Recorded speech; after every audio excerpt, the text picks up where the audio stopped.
Crash Law 24 sponsors GB News Traffic and Travel Report. There's just 3 weeks to see how you can win your mortgage or rent paid for a whole year. That's a cash lump sum equivalent to 12 of your monthly mortgage or rent payments, right up to a whopping £20,000. Plus, we'll add an extra £5,000 on top for good measure. Make sure you don't miss out as lines close on the 29th of August. For another chance to win, text WIN to 63225. One entry costs £2.50 plus one standard network rate message, or text BONUS to 63225. 5 entries cost £5 plus one standard network rate message. Go to gbnews.com/win. Entries start at £2.50. Call 0903 686 3232. Calls cost £2.50 plus your network access charge. Or post your name and number to GB15 PO Box 8690 Derby DE1 9TT. UK only. Entrance must be 18 or over. Lines close at 4 p.m. on the 29th of August. Please check the closing time if listening or watching on demand. Good luck. Good Afternoon Britain isn't just about us. The wonderful thing about this programme is it's about everyone watching. It's an interactive programme. Well, there absolutely is something to see here, and we're going to be talking about it more. Whether it's breaking royal news, please bring us up to date, or indeed a particularly punchy speech in the House of Commons. Very, very curious. We bring it to you live, and then we bring you live reaction as well. That's Good Afternoon Britain, weekdays from midday. Only on GB News, the People's Channel, Britain's news channel. Mornings don't have to be tiresome, especially if you have the right company. Wake up to news as it happens, opinion and debate, and of course, a little bit of entertainment too. Because when the kettle's on, we're on. That's Breakfast on GB News, a show worth waking up for. Every morning from 6 a.m. Only on the People's Channel, Britain's news channel. We'll spread the news, you spread the word.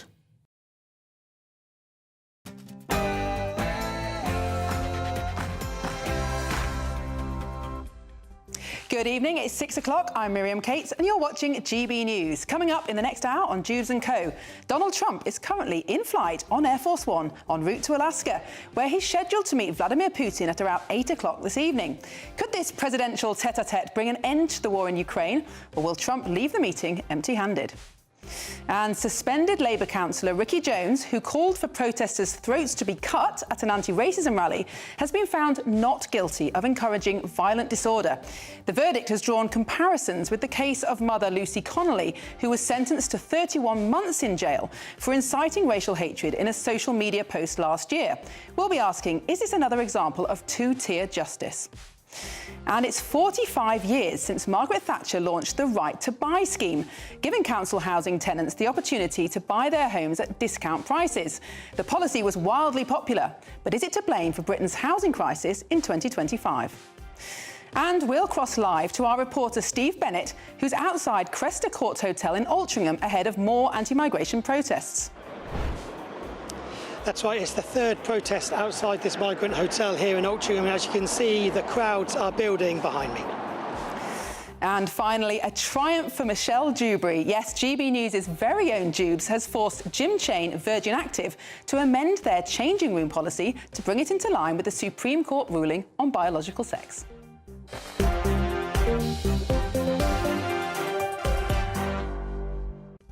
And with me tonight, my fantastic panel, Scarlett Maguire, former Labour advisor, and Alex Dean, political consultant. But first of all, here are the latest headlines with Tatiana Sanchez.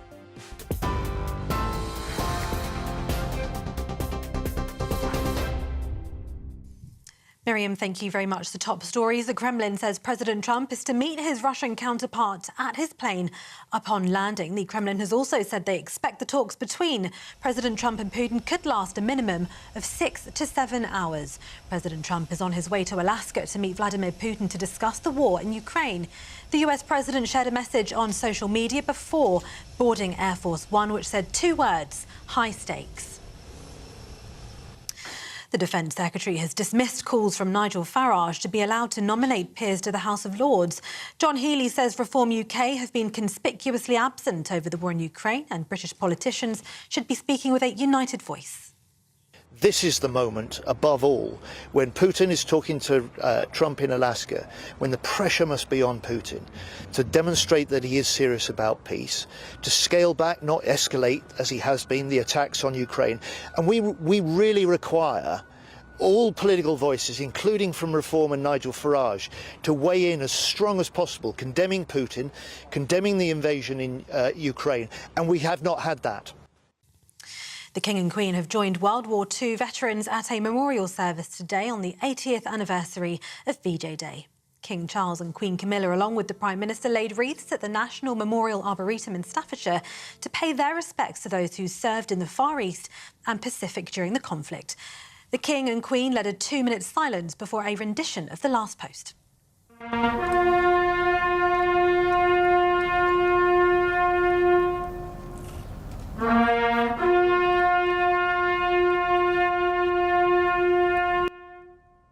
Veterans of the conflict aged 96 to 105 joined the royal family at the site as guests of honour.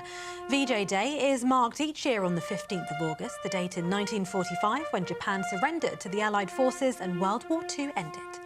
Earlier, the King paid tribute to those who fought and died, saying they will never be forgotten. On this day of profound remembrance, I speak to you in that same spirit of commemoration and celebration as we honour anew all those whose service and sacrifice saw the forces of liberty prevail. In other news, a suspended Labour councillor who called for protesters' throats to be cut at a rally has been found not guilty of encouraging violent disorder. Ricky Jones faced trial after he described demonstrators as disgusting Nazi fascists at an anti-racism protest in East London last August following the Southport murders. Mr Jones, a borough councillor in Dartford and Kent since 2019, was warned by the Labour Party to stay away from the protest and was suspended a day after the incident. In other news, a woman has been remanded in custody after being charged with assaulting a security guard at a hotel housing migrants. The court heard how 22-year-old Sinead Augustus was part of a group of around 20 people who tried to barge into the Britannia Hotel in Canary Wharf on Wednesday evening. The incident took place after a resident of the hotel allegedly walked into her mother's flat. The court heard how Ms Augustus returned to the hotel with a meat cleaver after the confrontation. The migrant, who's in his early 20s, has also been arrested on suspicion of assault. And finally, social media influencers will be used to highlight the risks of travelling abroad for cosmetic surgery. The government is to work with TikTok to warn people about the dangers of travelling elsewhere for treatments like hair transplants or dental work. Users who access content related to such procedures will be shown videos discussing the potential risks. Patients will be urged to speak to a UK doctor first and to avoid package holidays that include those procedures. And those are the latest headlines. For now, more from me in an hour.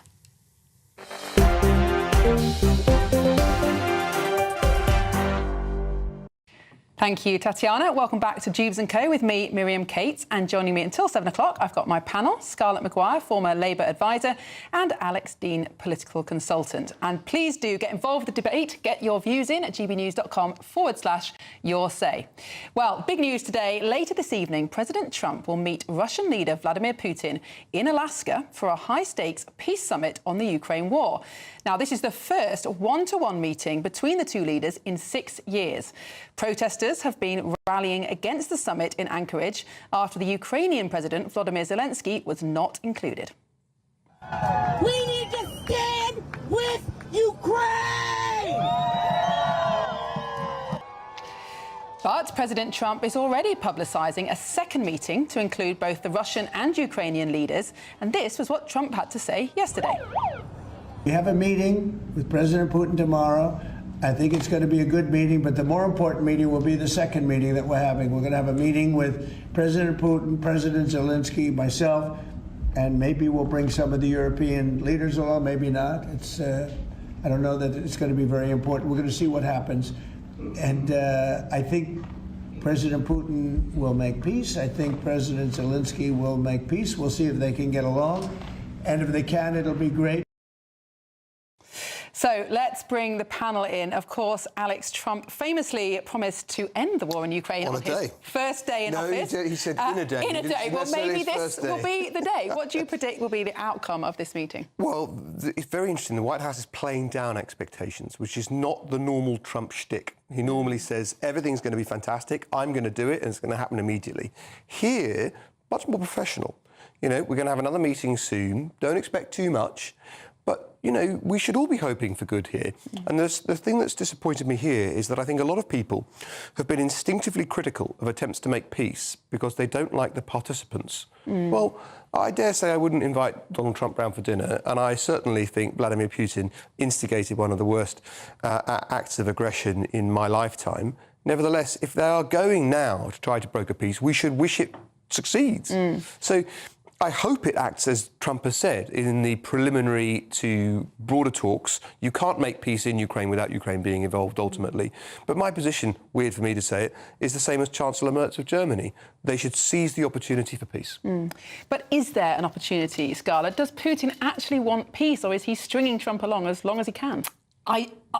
He wants Ukraine. I mean, there is absolutely no question that what Putin wants is sovereignty of Ukraine. And only this morning, the Russian Foreign Minister Lavrov said, you have to understand this is a civil war. We're all Russians. Because as far as Putin is concerned, Ukraine is Russia.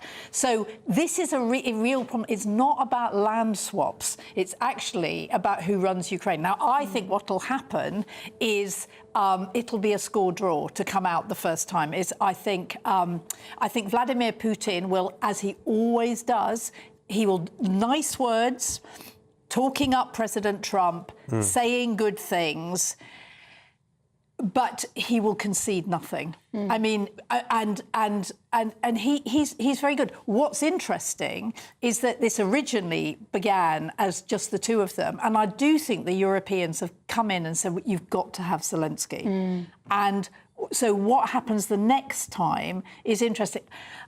Of course, I agree with Alex. What we want is peace. But what does peace mean? Yeah, and doesn't it highlight, Alex, the difference between a democracy, which Ukraine is, and a dictatorship, which Russia is, which is that whatever deal Zelensky agrees to, he has to sell to the Ukrainians. And although they are shifting, the public opinion in Ukraine is shifting, they want a negotiated peace. Nevertheless, if they end up with a settlement that they are not happy with, tens of thousands of their young men have died, this is going to breed horrific resentment over the next few years. Well, of course, what you painted is a very difficult picture already, but let me make it worse. The participants in the Alaska talks have made it clear that they won't discuss the return of kidnapped children, several thousand. They say that's a matter for the direct parties, Ukraine to Russia, bilaterally. Well, that's a thing in which many people in the international community have been very concerned, and greatly to your credit, this channel has pursued with some doggedness. Other people seem to have forgotten about it, but it is, you know, children as young as 4 months old have been seized away and given new identities, and we must devoutly wish for their return to their families.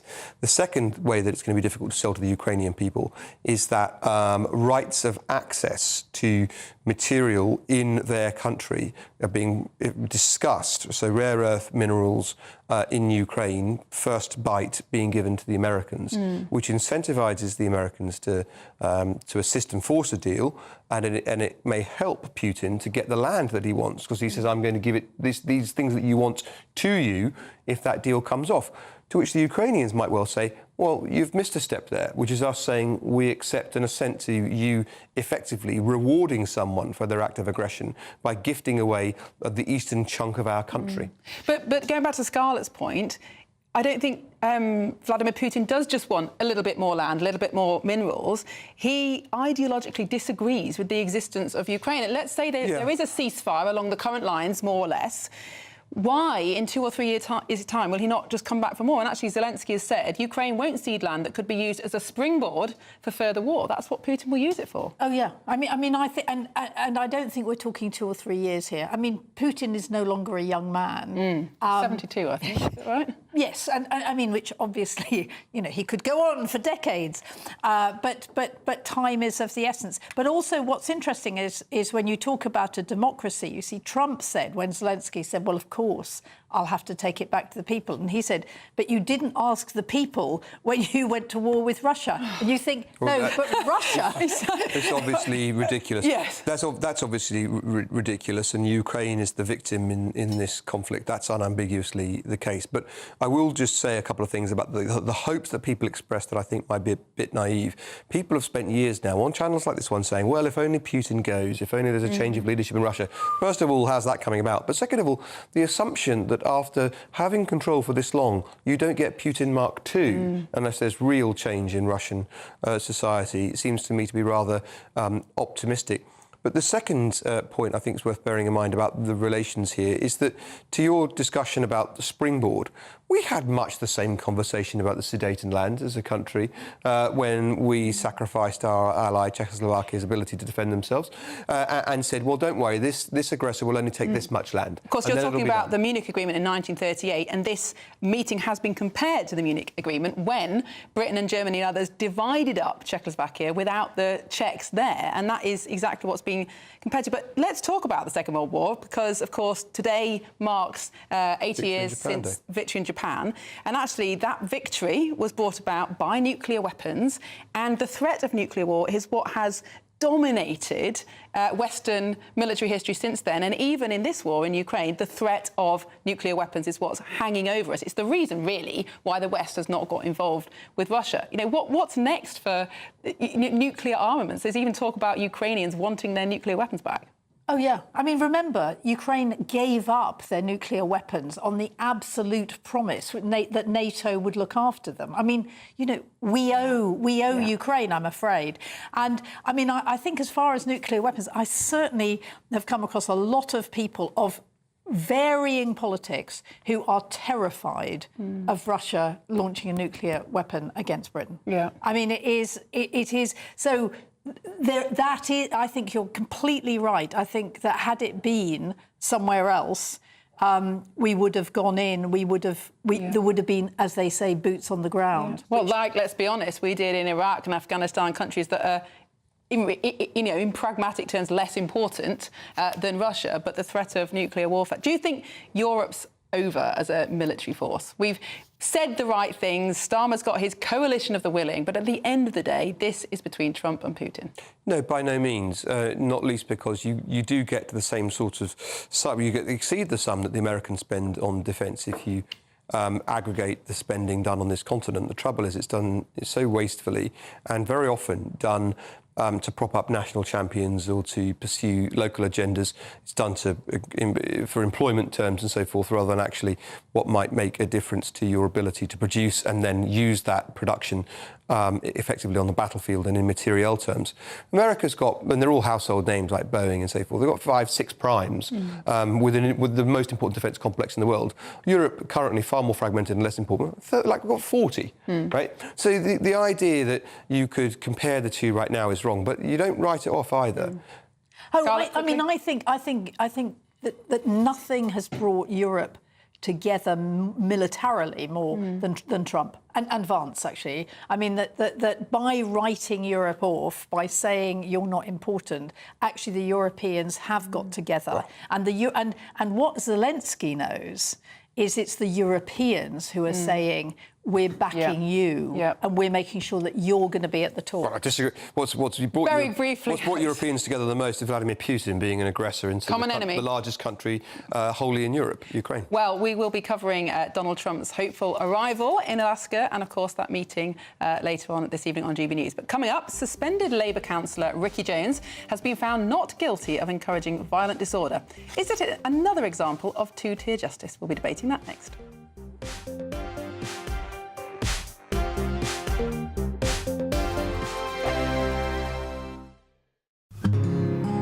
This is our country, and we think it's amazing. From high tea to the high street, we love it all. Even the rain, we like that too. There's nowhere else we'd rather be. That's why we're here to be the fearless champion of Britain, its voices and its values. because we are GB News, the People's Channel, Britain's news channel. From the school run to the home run, watch a new show for all of Britain. He can say whatever he wants. A straight talking show where all voices are heard. And, you know, when are we going to stop talking about smashing the gangs and actually do it? With the stories that matter from every part of our country. There's a bit of a crash landing there for your Chancellor. Bold, fearless and standing up for you. That's me, Martin Dewberry, 3 p.m. till 6 p.m, weekdays, here only on GB News. The People's Channel, Britain's news channel. Westminster's full of talk, but out here, it's the real world. Am I allowed to talk No, now? that's it. This is where it matters, real people and real lives. That's what politics is all about. In fact, has Trump made a good start? No. Straight answers, no spin, and just a couple of pints. How many fingers have I got up? About 10. So join me for Lee Anderson's Real World every Friday at 7 p.m, only on GB News. The People's Channel, Britain's news channel. You want to know what's really going on in the corridors of power? Labour don't know what to do with you half the time, and that makes you quite lethal in the chamber. Get behind the headlines with Chopper's Political Podcast. Join me, Christopher Hope, as I sit down with the great and the good of British politics. We'll see where this ruling takes us. These are the stories shaping our nation. Chopper's Political Podcast, available now on all platforms. Listen in and stay ahead. You've read the headlines, you've heard what those in power have to say. How about now we actually get to the truth? They would pay attention. We go beyond the political theatre and tell you what's really going on behind the scenes. For a massive council tax hike, one of the biggest in the UK. Others follow their lines, but we go off script. You sound like a broken record, you say that week after week. Cutting through the narratives and giving you unique perspectives. That's Ben Leo tonight, Saturdays and Sundays from 9 p.m. on GB News, Britain's news channel. It's Patrick Christie's Tonight, and here we do things differently. It's explaining the absolute madness of this, doesn't it? It's explosive. I mean, this is very good. It's lively. 850. Your government sat there, Sean, and it did nothing. It's controversial. And the Middle East has been in turmoil since before I was born. It's everything you need to kickstart your evening. Everyone's had their Weetabix tonight. I love to see it. That's Patrick Christie's Tonight, weeknights from 9 p.m. Only on GB News, the People's Channel, Britain's news channel.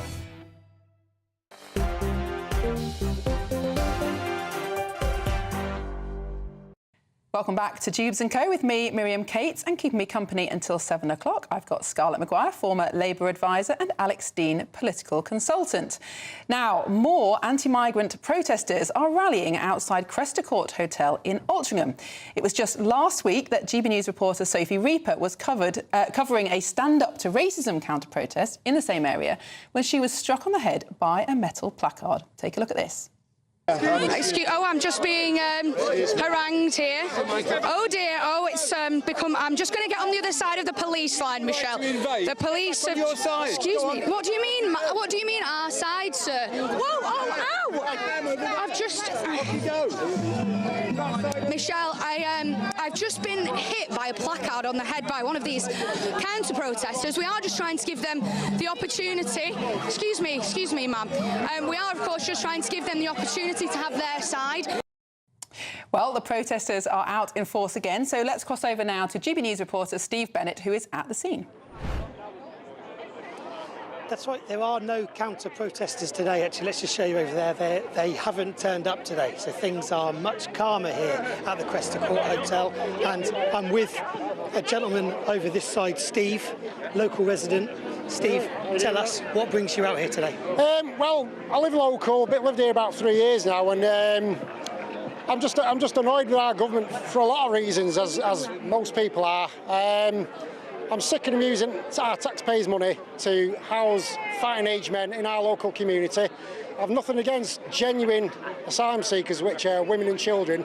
There's actually another hotel down the road in Hale that's got women and children in. Nobody's protesting there. I'm ex-army, I served in the former Yugoslavia, and I saw what a lot of the people went through there. And we had, I don't know if you remember, we had a massive influx of asylum seekers from Bosnia in particular, who were Bosnians, who had been murdered by the Serbs, and they were all women and children. I supported those people when people were saying, we don't want them here, and I supported them people, knowing that their men had stayed there to fight. This is the other way around. They've fled whatever country they're coming from, left their women folk there, and they've come over here. Now, I personally believe there's a nefarious reason for this. I don't think it's just government incompetence. I think it's by design.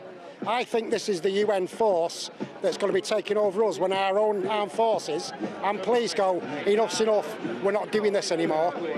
I think that's what they're here for. Because I actually know someone who was in Ukraine training foreign men to fight the Russians, right, for Ukraine, and he actually saw 4 of the men that he trained getting off a boat in Folkestone. So what does having this hotel, what does it do for the local area where we are? My daughter goes to the local cadet unit down the road, right? And they've never been down there, to be fair, but I walked up here on Tuesday while she was at cadets to go to a takeaway down here. There was about 100 or so of them milling around outside, and I'm not easily intimidated, but it was quite... There was quite an atmosphere. They were all watching me. Now, don't get me wrong, I know that every time they see, I was on my phone texting my mate going, look at these. I know every time an auditor or someone walks past, I know they're on edge and they're watching, but they're all staring at me like I'm doing something wrong. And this is my country, my area. I was made to feel uncomfortable. I mean, so, and the thing is, if they're here and they're waiting for their asylum application, why are they allowed to roam around the local area? Because if I went to America or you went to America and you lost your passport by accident, you'd be in a cell until they can ascertain who you were. You won't be allowed to roam around freely. Steve, thank you. I'm going to have to stop you there, but thank you so much for your views. So that's Steve here on the floor, local resident, what he thinks about this migrant hotel being in Leafy Oaktree. Back to you here in the studio. Thank you, Steve, reporting there from Altrincham. Now, a Home Office spokesman has told GB News the government is reducing expensive hotel use as part of a complete overhaul of the asylum system. Now, it has, of course, been a year, more than a year, of an awful lot of protests, and viewers might remember suspended Labour councillor Ricky Jones, who was arrested at a protest earlier this year. Well, he's been found not guilty of encouraging violent disorder after he called for far-right protesters' throats to be cut at an anti-racism rally in the wake of rioting after those Southport murders. Well, Nigel Farage has reacted to the news, saying it's another example of two-tiered justice. So, panel, do you agree? Of course, this has been compared to the case of the mother, Lucy Connolly, who was jailed for 31 months for making a tweet that she was found guilty of, saying that it was inciting racial hatred. So, of course, this has been compared. Ricky, not sent to prison. I think we have to say that the people who found him not guilty were a jury. Right, this isn't magistrates, this isn't the police, this is a jury. I mean, I happen to disagree with them, but I wasn't in court to hear it. I happen to think that we're trying to bring violence down in this country, and we don't want incitement to violence of whatever. And I do think that what he said was an incitement to violence. He says, talking about stickers on the tube, that if you pulled it back, there were razor blades in there. I don't really care. However, this isn't about two-tier justice, because this was a jury that found him not guilty. This wasn't a magistrate. And I think we have to be really, really clear about that. That's right, isn't it, Alex? Because Lucy Connolly actually did plead guilty to that offence. Now, we can argue that she was given poor advice and charged with the wrong offence, but nevertheless, she pled guilty, he pled not guilty. They were different offences. We should have a different standard. That's correct. People have been comparing apples and oranges all day. To say it's two-tier justice when one person pleaded guilty, another one pleaded not guilty, had a jury trial and was acquitted, you're comparing the wrong things. As it happens, I do think we've got two-tier justice in this country in a lot of ways. If you're looking for it, this is the worst possible case study for it, and people who hang their hats on it, and there are plenty of them on social media today, are choosing a very bad example. Now, what they think, a charitable interpretation, might be that Lucy Connolly should have pleaded not guilty. And I well understand that. And if you look at what's happened with this man, you might very well think she would have been well advised to give it a run and plead not guilty and see how she got on with a jury. But I do note she had an appeal. The point of the quality of her advice was tested. A solicitor gave evidence. the Court of Appeal held unanimously that her conviction should not be overturned. So whilst I think, generally speaking, people shouldn't be prosecuted for what they say at all, and I think that the prospect of lengthy prison sentences for any of this sort of stuff is ridiculous. If you're trying to say there are two-tier justice systems in this country, this is the worst place to start. That's right, isn't it, Scarlett? You can argue that both of these two people received, I suppose, justifiable outcomes as far as the law is concerned, but the kind of sense of natural justice that a mother spending all that time in prison for saying something that she quickly retracted, that there was no evidence it did actually cause any violence or incite anybody to go out and riot or do anything, it just feels unfair. And that's dangerous, isn't it, when people start to not trust the justice system? Yeah, but I think worse than that, and I think Nigel Farage I'm really shocked that he hasn't understood the difference of a jury deciding to acquit, right? I mean, and somebody who pleaded guilty. I mean, we have to, whatever we might feel about this suspended Labour councillor, who will probably now be thrown out of the Labour Party, I hope, whatever we might feel about him, it was a jury who acquitted him. It was not a magistrate. It's really, really important. Yeah. There were 12 people, and they decided that he was not guilty. And I mean, Alex is absolutely right. This is not the one to hang your hat on. This is not about two-tier justice, right? This is about different. It is apples and pears. And if a jury, and we know, I mean, this is what drives the government completely mad, and that's why successive governments have said you can't excuse yourself, you know, if you've done against the official secrets or something, by explaining that it was your conscience. It's because juries find they're their own. They've got their own minds. They do have their own minds, and nobody can tell what a jury's going to do. And they're not required to give reasons for their decisions. But it's worth making a couple of other points. And some people are now taking to social media and online. I hope this doesn't go any further. But you know that they now no longer believe in jury trial. I mean, for heaven's sake. Right? So if you went round today and said, let's have a system, and let's say jury trials didn't exist, let's create a system where 12 random members of the public will decide, you'd be laughed out. Oh no, these things must be left to experts. It's one of the bulwarks of common sense and democracy and society that we have jury trials. I'm strongly in favour of them. But the other thing I think about this situation that people are getting very hot under the collar about, that they should perhaps just reflect on a little bit. She may well have been ill-advised, and she may well not have been sensible in pleading guilty. That doesn't mean that this guy has been treated particularly leniently. It means she's been treated harshly. Yes. Two wrongs don't make a right. Your mother taught you that. He still spent 2 months inside, by the way, for an offence he was acquitted of. Right? Yeah. So he had 2 months on remand for something he's been found not guilty of. Isn't the underlying problem here that social media has completely changed the power of what ordinary people can say? So in the past, if you go to a crowd and shout something obscene or insightful, A, the chances are nobody in the police will hear you. And B, even if they do, 50 people are going to hear you, and then what? The problem is now that will be recorded and it can be shown a million times on social media.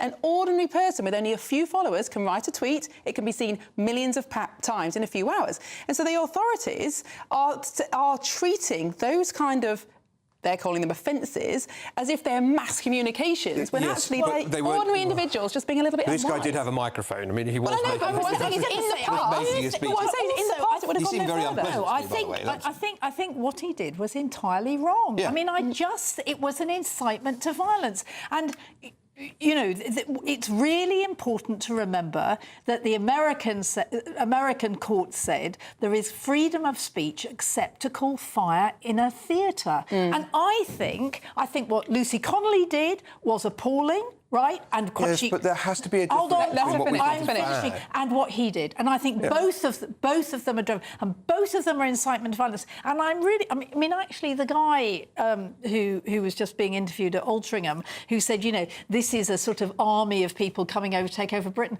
Actually, I don't think that's great either. I just think we should all calm down. There's got to be a margin of appreciation in society where we can still understand the difference between thinking somebody has said this or done this. I think less of them. I think they're an arse, and thinking the law should be involved and they should be banged up for it, because that's a big part of social. The problem activity. is, and I completely agree with you, but the problem is when people have seen so many cases of what it looks like the justice system and the government not acting in their interests, people start to lose trust. And just I'm having the last word because we have to go to break. It's really important to say this guy was banged up. He was taken into jail and he was in jail for 2 months. Arrested him so straight away. Actually, there isn't two-tier justice. And he was jailed. None of us saw the evidence as it was presented. Indeed. We didn't listen to it. We didn't see the judge's closing remarks. We saw a clip online. And we It's not the definitely same thing. don't want to lose jury trials. I think that's a very good point. Well, coming up, is Thatcher's right-to-buy policy the reason for our housing crisis, and a triumph for Michelle Dewberry after a gym chain was forced to amend their changing room policy? Don't go away.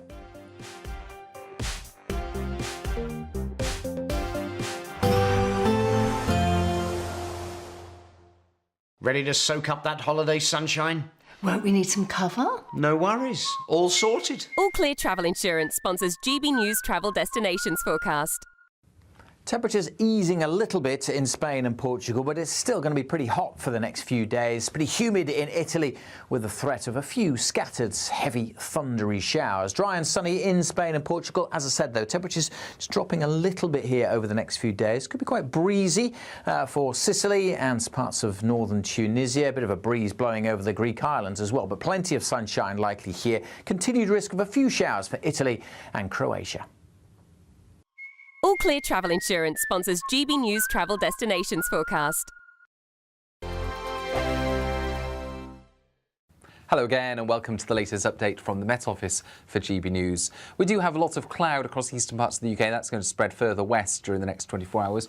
Mostly clear, though, to the far west and staying warm, whether you've got the cloud or the clear spells. We've got high pressure sitting to the northwest of the UK, and with the winds coming in around the top of that high and then running down the North Sea across eastern parts of the UK, we're going to see a lot of North Sea low cloud creep westwards overnight after dark, and that low cloud becoming extensive. A few spots of light rain and drizzle for parts of Scotland, northeast England associated with that low cloud. Clear skies to the west and southwest, 16, 17 Celsius overnight, relatively warm, but similar to recent nights, effectively. And then we wake up Saturday with, well, a real divide across the country. Plenty of sunshine for West and South Wales. The southwest of England seeing sunshine as well, although some parts seeing cloud arrive into the south. Extensive cloud across the rest of England and Wales, away from the northwest of England.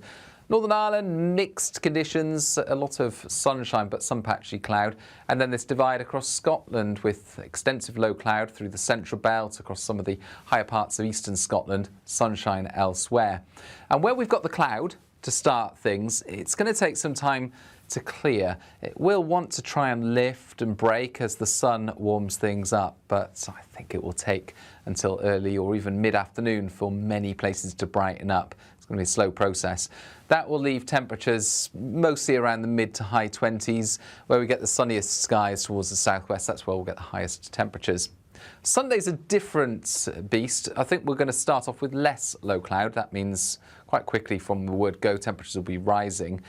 Plenty of sunshine, but a cooler airflow at the same time. And so as we go through Monday and Tuesday, temperatures will progressively drop away. Still warm where we get some sunshine and still mostly dry.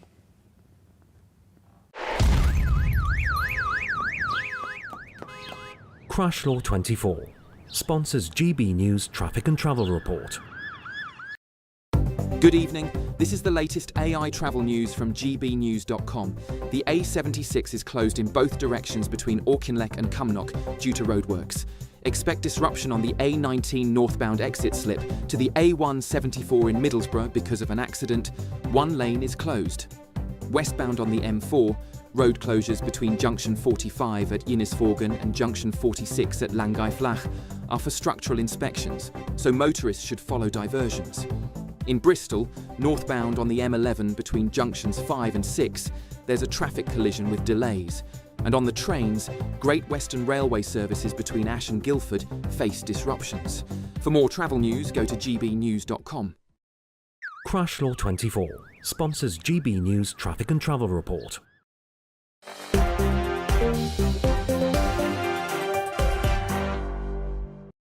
Welcome back to Dewbs & Co with me, Miriam Cates, and keeping me company until 7 o'clock, I've got my panel, Scarlett Maguire, former Labour advisor, and Alex Dean, political consultant. Now, an interesting story, this one. It's 45 years since the Thatcher government, introduced the Right to Buy scheme. This is where council tenants were encouraged to purchase their rented houses at a discounted price. Now, nearly 2 million people have subsequently bought their homes from the state at an average discount of 44% below market value. So that policy was credited with creating a whole new generation of aspirational homeowners, but it also cost the country nearly £200 billion and radically reduced the number of social houses available to rent. So, did that Right to Buy initiative cause our current housing crisis? Alex, what do you think? No, it obviously didn't. And the only reason that it diminished the capacity we had in the social housing system is that councils didn't do their end of the bargain and build new, better social housing. You can argue towards the end of the 20th century and into the 21st that part of the problem was that we started starving councils of money, right? Governments of both colours, all colours, I suppose, with the coalition, have not given enough money to local councils. That is true. But it is not true for the entirety of the Right to Buy scheme period that that was happening. And the point is that you should take the money that you get and reinvest it into new, better social housing, whilst doing the thing that Right to Buy was meant to do, which is empower people and let them own their own homes and transform their lives and the lives of their children and their families. Right to Buy was and is a great policy. You can argue about whether it was set at the right level. You can argue about whether it should exist everywhere. So, for example, should very central London locations have had it, or should they have been turned into private accommodation to much more significant profit for the local councils concerned? But overall, the scheme, very good. Actually, when Right to Buy came in, the whole point was that councils couldn't build houses with it. I mean, yes, Right to Buy was saying to council tenants, buy your place, and then we'll be a home-owning democracy. But no, the one thing the councils were not allowed to do with this money was to build more homes. And that's why we don't have social housing. We do not have enough social housing at the moment. And instead, we've got masses and masses of people in private rented accommodation, which is and it's cost us a fortune, because obviously private rented accommodation is much more than social housing. And I mean, what it meant was all this money. I mean, I'm much older than you two, when I was young, the Conservatives and Labour in elections would try and vie with each other about how many houses they were going to build. Everything was about, we're going to build more houses, we're going to build more houses, and this was council housing.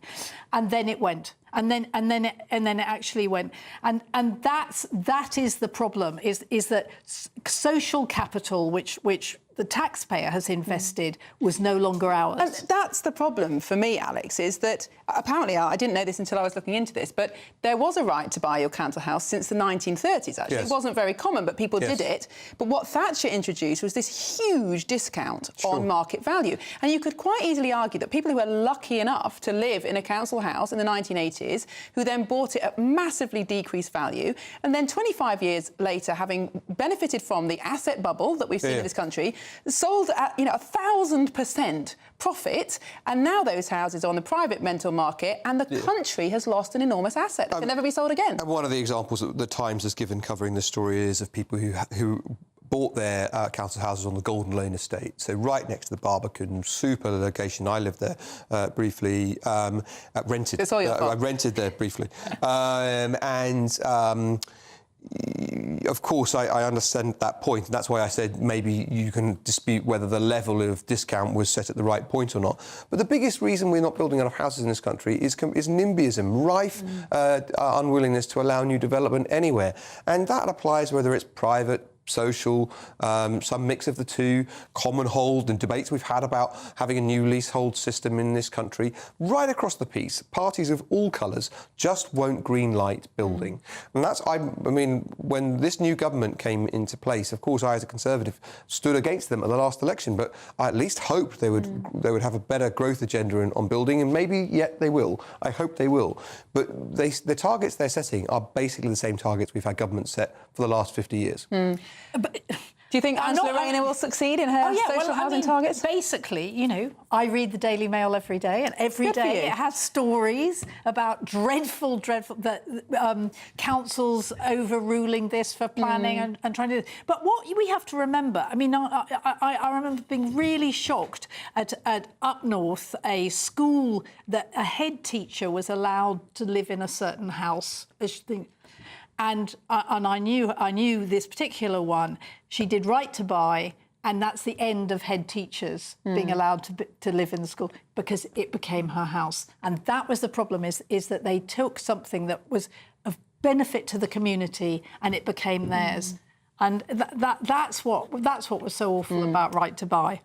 Well, I'm sure you'll be getting in touch with your comments. Already, Simon says the problem is basically immigration, that it's flooded council houses. I think there is a really serious point there that council houses are being given to people on basis of so-called need rather than are they families who live locally, who brought up in Britain, things like that. I think we should change the way we allocate them and build a lot more. Anyway, coming up after the break, a victory for our very own Michelle Dewberry after the Virgin Active gym chain has been forced to change its changing room policy. Don't go away.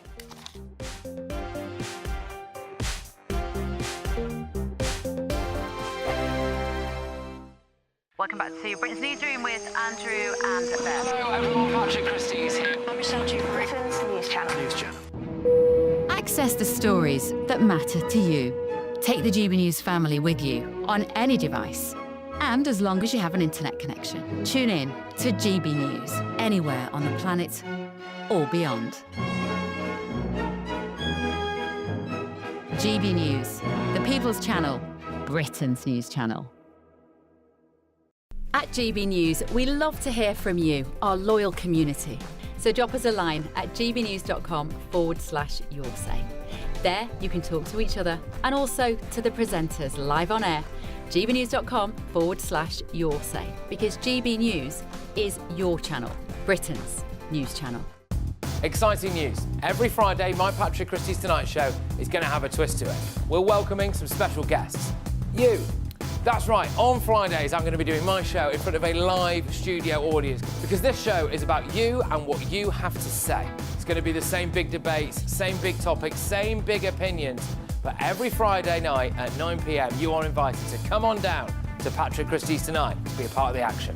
Only on GB News, the People's Channel, Britain's news channel. Wake up with a familiar face. She's back on breakfast television. Penny Smith returns. Miss me? Well, I'm here and I brought the coffee. And we're reuniting to brighten your morning. It's just like old times, only better. So join Penny and me next Monday and Tuesday only on GB News Breakfast.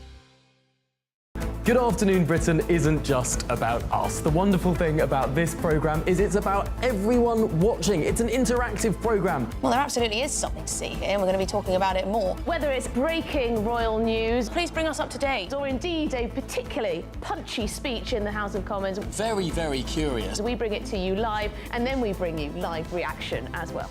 That's Good Afternoon Britain, weekdays from midday. Only on GB News, the People's Channel, Britain's news channel. In the GB Newsroom, we bring you the news as it happens. With our team of dedicated journalists across the UK, we're ready to keep you up to date with what's happening every half an hour, every single day. Bulletins here on GB News, the People's Channel, Britain's news channel. Mornings don't have to be tiresome, especially if you have the right company. Wake up to news as it happens, opinion and debate, and of course, a little bit of entertainment too. Because when the kettle's on, we're on. That's Breakfast on GB News, a show worth waking up for. Every morning from 6 a.m. Only on the People's Channel, Britain's news channel. We'll spread the news, you spread the word.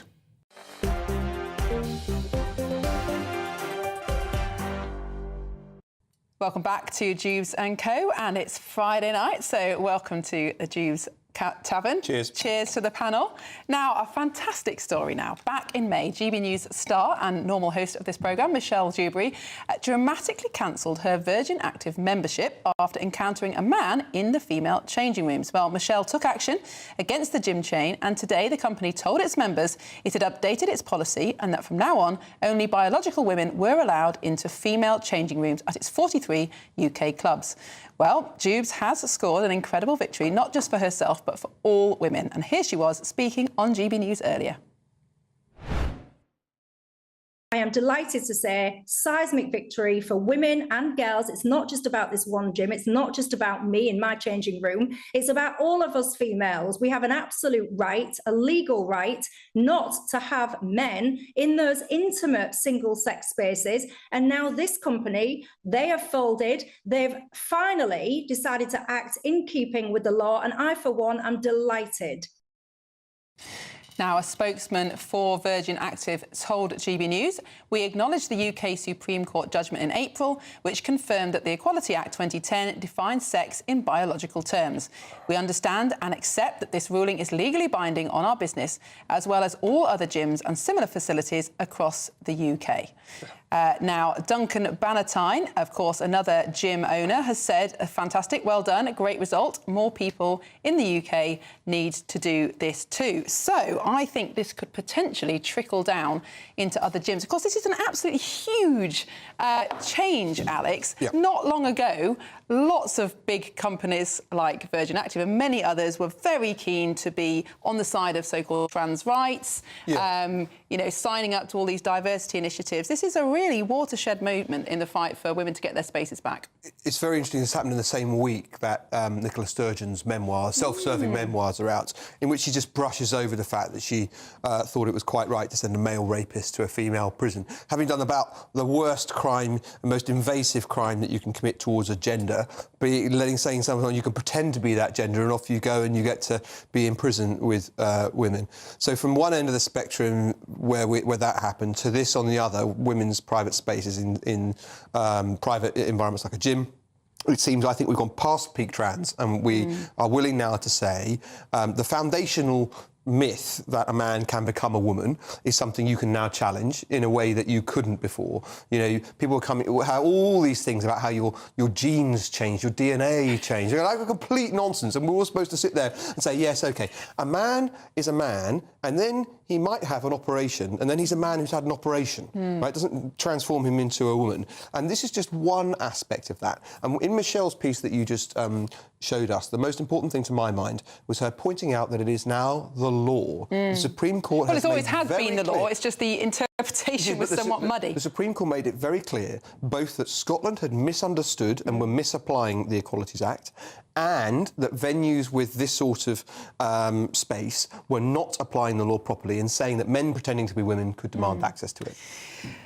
Scarlett, do you think women have the right to go into a changing room and know that everybody else in that changing room will be female? I really worry about what happens to trans women, actually. I mean, presumably, they now will not go to gyms. They're having terrible problems. I mean, apparently, in Waterloo Station, people take pictures of people who they think are men. I mean, remember, people are being... a young friend of mine, well, the daughter of a friend of mine, who has to use changing rooms often because she's a trampolinist, who has very short hair and a hoodie, is forever being told she can't change there because she's a boy and she's a girl, right? No, I do think we have to worry about what does happen to trans women. It's all very well. But do you think that is unpleasant? I agree with you, and this is a real problem. What happens it is a real problem. But it's been caused by the fact that over the last 10, 15 years, the trans agenda has completely taken over the idea of what sex and gender is and pushed it across extraordinary boundaries, such to the point that women feel unsafe. Now, if the trans movement had stayed just a very few people who chose to dress on the opposite sex, didn't actually believe they'd changed sex, but for psychological reasons had changed how they presented, if it had stayed like this, then nobody would be in toilets taking photos of people they suspect to be male. But because the movement became so extreme and so damaging to women's rights, this is where we are. People feel frightened.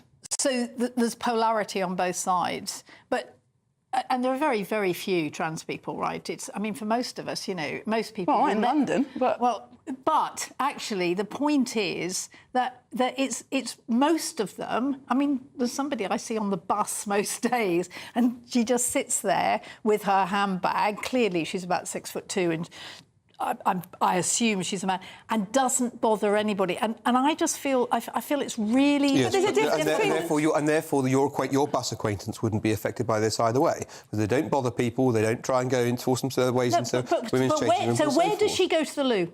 Either. If she wants to join a gym, where does she change? That's what I'm saying is actually also in the Supreme Court judgment they said that there must not be discrimination against trans women, and so it's actually quite complicated. What does Virgin do with a trans woman? And so we may wind up with a third category of facility and venues, and that's entertained in the judgment, as you say. But the point is that I'm afraid you're relying on the same false logic. It's why I mentioned Sturgeon, who said, well, these things will never happen. The vanishingly small possibility that someone will take advantage of this. It's only people genuinely... Hang on. It's only people who are genuinely affected by this who would ever say they are trans. And in fact, promptly, the precise thing that feminists had expressed their concerns about, so-called TERFs had expressed their concerns about, happened.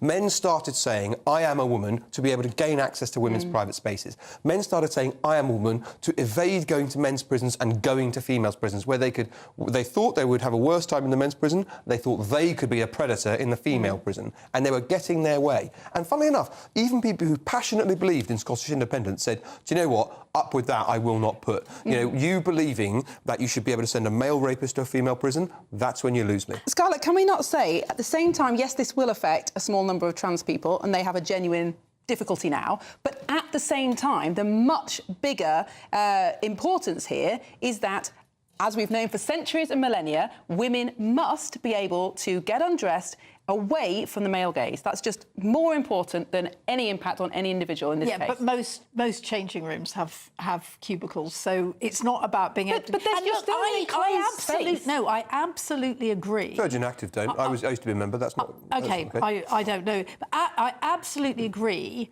that predatory men, and that's have always wrecked it, and I refuse, I mean, unlike a lot of trans activists, to call that rapist a woman, right? There is absolutely no question. The rapist is a predatory man. He's absolutely shown it, and he does it. But there are a lot of very quiet trans women who cannot get on with their lives now.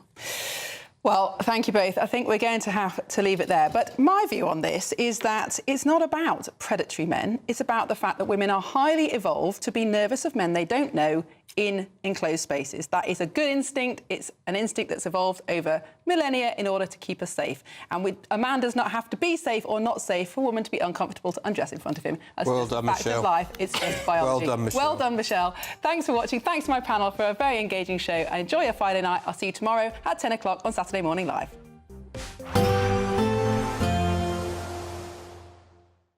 Expect warm spells with the odd rude interruption. Box Boilers sponsors the weather on GB News.